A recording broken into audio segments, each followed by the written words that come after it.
গতকাল জিরানিয়া রেলওয়ে স্টেশনে যে এক বগি ভর্তি নেশা সামগ্রী ধরা পড়েছে, এটা শুধু বহু লক্ষ টাকা বা কোটি মূল্যের এই নিষিদ্ধ সামগ্রী ধরা পড়া ঘটনা না।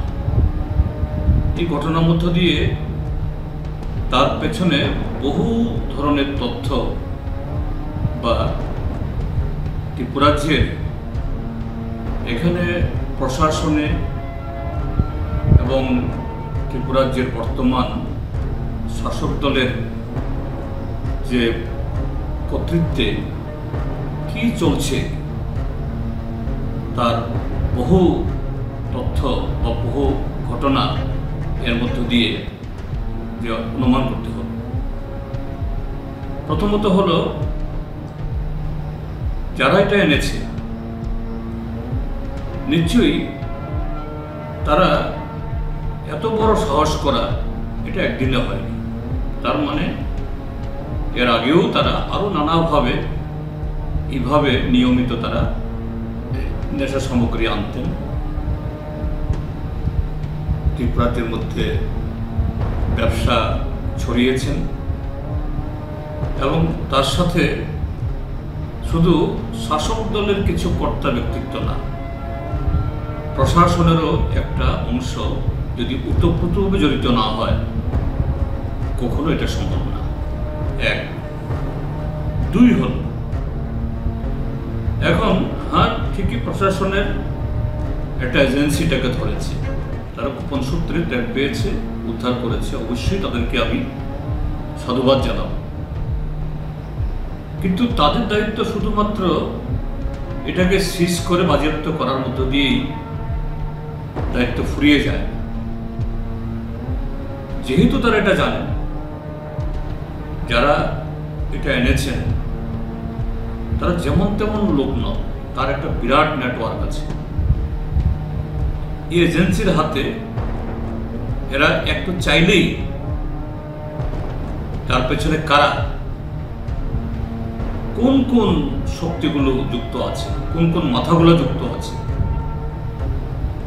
এটা একেবারে তাদের কাছে এটা জলাবদ্ধতরম ব্যাপার। এই এজেন্সি এই সাহস দেখায়, যদি এই সাহসটা দেখায় তাহলে আমরা বুঝবো ত্রিপুরাজ্যের প্রশাসনের একেবারে উচ্চ শিখরেও তারাও হয়তো তার সাথে যুক্ত হয়েছেন অথবা এরকম একটা অনৈতিক বা অবৈধ কাজের সাথে তারাও লিপ্ত আছে। তিন হল, এটা এখন পরিষ্কার, ত্রিপুরাজ্যের যারা পলিটিক্যাল এক্সিকিউটিভ, রাজনৈতিক যে কর্তৃপক্ষ বা কর্তৃত্ব, তাদের অগোচরে এগুলি ঘটছে না। এটা ত্রিপুরাতে মানুষ সবাই জানে, যেভাবে গাঁজার চাষ বাড়ছে, পাচার বাড়ছে, ব্যবহার হচ্ছে, এটা ত্রিপুরাজ্যের বর্তমান শাসক দলের একটা পলিটিক্যাল প্রজেক্ট। আরএসএস যেমন বলে, তারা ধর্ম বললেও এরা ধর্মীয় সংগঠন না, হিন্দুত্ব এটা হিন্দু ধর্ম না, তারাই বলে, নিজেরাই বলে, তাদের বিভিন্ন লিটারেচার এটা আছে, তারা বলে this is a political project, অর্থাৎ হিন্দু ধর্মকে ব্যবহার করে তাদের রাজনীতিকে ফলপ্রসূ করা। আমি এর সাথে যুক্ত করে বলবো, এই ত্রিপুরাজ্যের নেশা সামগ্রীর যে আজকে রমরমা, এটাও বিজেপি আরএসএস এর একটা পলিটিক্যাল প্রজেক্ট। কেন এটা প্রয়োজন? কারণ দেশের বর্তমান নির্বাচনী ব্যবস্থা যে জায়গায় গিয়ে দাঁড়িয়েছে, যে তিনটা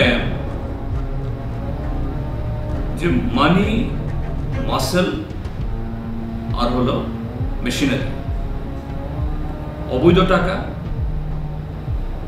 আর হলো এই কি বলে পেশি শক্তি, তার সাথে সরকারি মেশিনারির অবৈধ ব্যবহার, এর সমন্বয় ঘটাতে গেলে পরে যুব সম্প্রদায়ের একাংশকে তাদের যে ব্রেন ওয়াশ করতে হবে। যৌবনের একটা ন্যাচারাল প্রাকৃতিক একটা ধর্ম থাকে, সে সবসময় দেশের হিত, দেশপ্রেম, মানুষের ভালো করতে চায় এবং যুব সম্প্রদায়ই জাতীয় মুক্তিতে, স্বাধীনতা যুদ্ধে তারাই জীবন আত্মবলিদান। তো এই যুবকদের যদি নষ্ট করা যায়, তাদের চরিত্র যদি ধ্বংস করা যায়, তাহলে কেল্লা ফতে।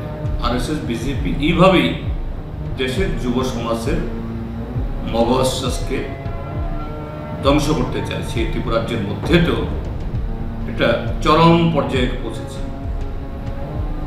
তো আমি দাবি করব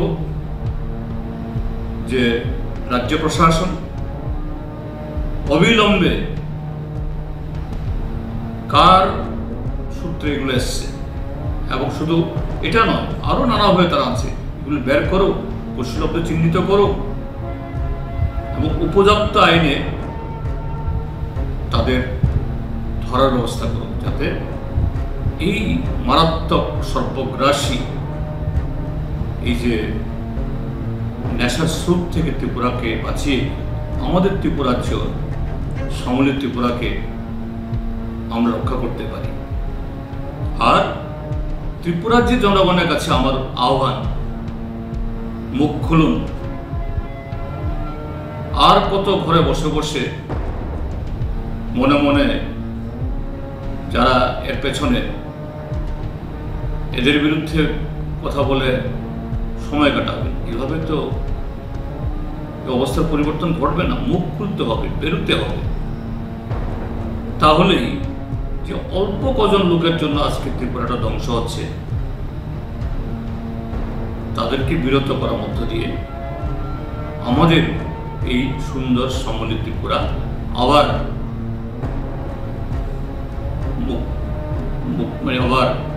মানে খিলখিল করে আসবে। আমরা ভবিষ্যতের সুন্দর স্বপ্ন দেব, সেই স্বপ্নকে বাস্তবে রূপায়িত করতে পারব। এটাই আমার যে বিনীত আবেদন এই রাজ্যবাসীর কাছে।